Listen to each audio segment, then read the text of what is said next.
come out 5 or 8 or 12 years prior to the original, and this movie was a huge hit and is pretty good. Yeah. We had a great time. It's exactly what it is supposed to be. It's a good pick. You really left me in a good position. I'm feeling very good about the setup you to me. Let me just You're say. so normcore today, though. It's like you're just like, you know what? Like you're like the New York Daily News critic. You're like, Gravity. What a good movie. Well, shame on me, I guess, for having a good movie. Solid American taste. You know, nothing wrong with that. Whereas perhaps you should watch more at subsequent movie films and figure out how you really feel about this country. Speaking of, I'm going to pick in comedy and horror. I'm picking The Conjuring. One of the best horror movies of the decade. Also a recent rewatchables. A movie that created an entirely new franchise unto itself. And also uncomplicatedly good. You know, a lot of craft, good actors, strong story. There's not that much to say. The Conjuring is good. Chris, I know you agree. Yeah, you stole that one from me. I was going to pick that. This is really shaking out. I was kind of hoping you would like pick a Smurfs movie or something like that, but yeah, I just messed up. A Smurfs movie? Now you're just getting mean. I'm still reeling from like my like wistful like opinion of before sunrise or before midnight and not being able to conceive that as like a quote That's too bad for you. No, I know. We were genuinely shocked. You saw our shock.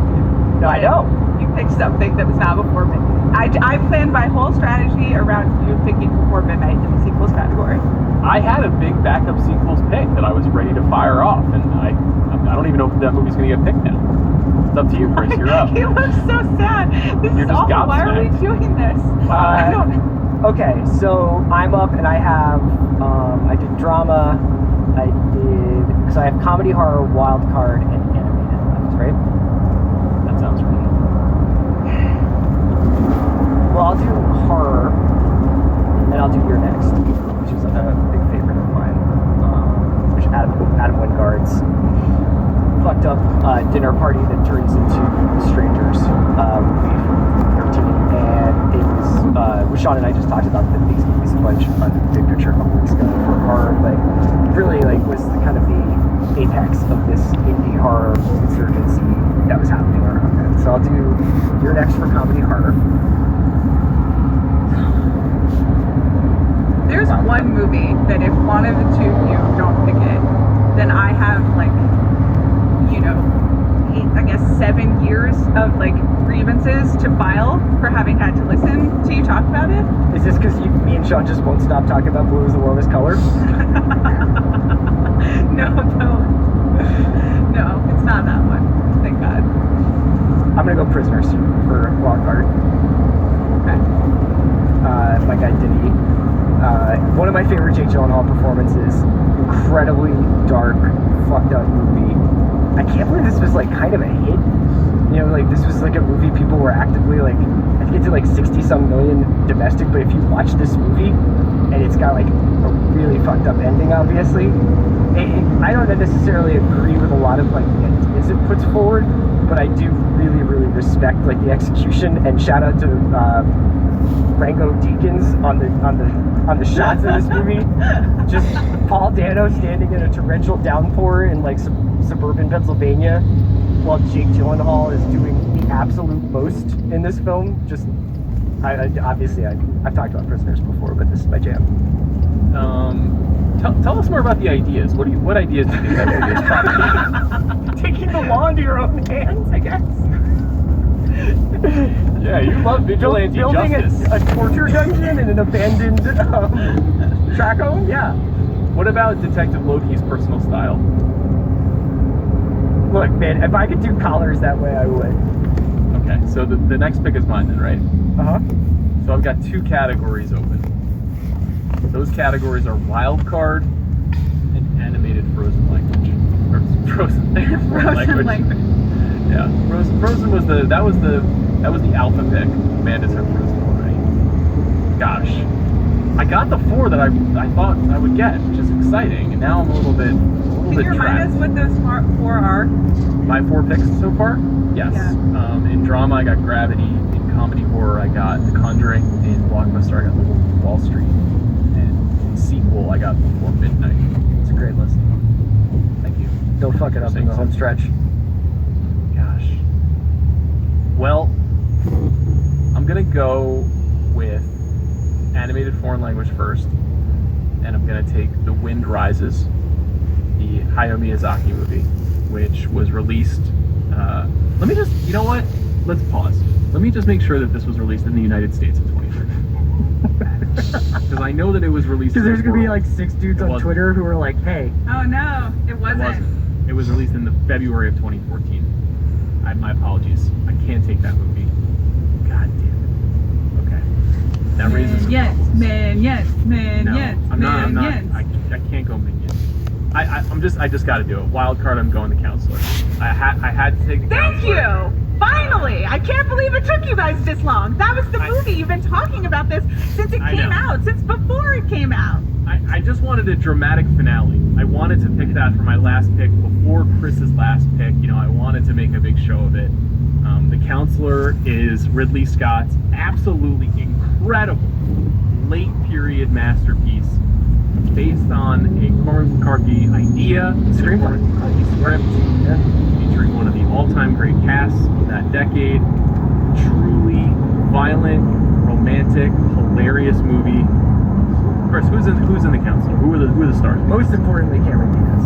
Absolutely. Shout out to her. Rumored to have tried to employ a Rihanna accent, like was mimicking Rihanna on set, tried to do her accent, and they had to go back and use up dialogue. That is just like, I don't know if that's true, if that's apocryphal, but I choose to believe it. Among other people, also just one of the great Bardem performances. A fantastic Brad Pitt performance. Rosie Perez is in this. Gosh, who else? Penelope Cruz, and obviously Michael Fassbender, the titular. Not to mention Edgar Ramirez, Bruno Gans, Ruben Blades, Natalie Dormer, right? Natalie Dormer. Dormer throwing 1,000 miles an hour in this movie. Truly, Toby Kebbell at the racetrack. Holy shit! If you haven't seen The Counselor and you want to have some quick combat, do it tonight. Well, it's really a just a heads up. Just if you haven't heard of Ippolito before, you're going to learn a lot about how they do it in this film. I'm going Counselor. Okay, Amanda, are you satisfied? I mean, that, if you guys want to know what it's like to know Sean and Chris over an extended period of time, that's it. I am actually really surprised you didn't pick something unless certain other movie for your wild card. Say it, or are you afraid Amanda's going to take it? No, I'll say it again. Is it the Croods? Okay, Amanda, you've got 2 more picks, right? And then you're done. I have 2 picks. I have Blockbuster and I have Wild Card. And I don't mind saying I'm not really prepared in the Blockbuster department because my movies got taken a little bit, and that's okay. That's life in the NBA. So I'm freestyling here, but I think... Take or miss league. As I am finding out tonight. I guess for Blockbuster, I'll go with Captain Phillips. Yeah, I think it's a good pick. Yeah, is that a good pick? I haven't seen it since 2013, so that's why I try to rewatch the things that I talked about so I can say something intelligent, but I just remember it being effective. I like Tom Hanks very much. And also, when I watched the Greyhound, the Tom Hanks on a boat movie from this year, I was reflecting on how much more I understood Captain Phillips. So I'll go with Captain Phillips. And then Wildcard, I am prepared. I'm going to take an upset by Nicole Hollister, which is just a beautiful. Talk about feelings. I have a lot of feelings, I guess, in this particular lineup, or at least half of the lineup, and then I have Frozen. Just a beautiful romantic comedy drama, sort of. I never feel quite grown up enough for Nicole Hollister in her movies, but this one I got, and it's honestly James Gandolfini in his last role, and Julia Louis-Dreyfus, and they are just trying to figure things out. I guess this is the figuring things out here for me. That's what's motivating most of my picks, but it's very beautiful. If you haven't seen it, I recommend it. Okay. Good picks. I'm just trying to make sure I've got my release dates right. Things have gotten so complicated. Okay. Yeah. I think I have to go with blue as the warmest color. Foreign language and animated.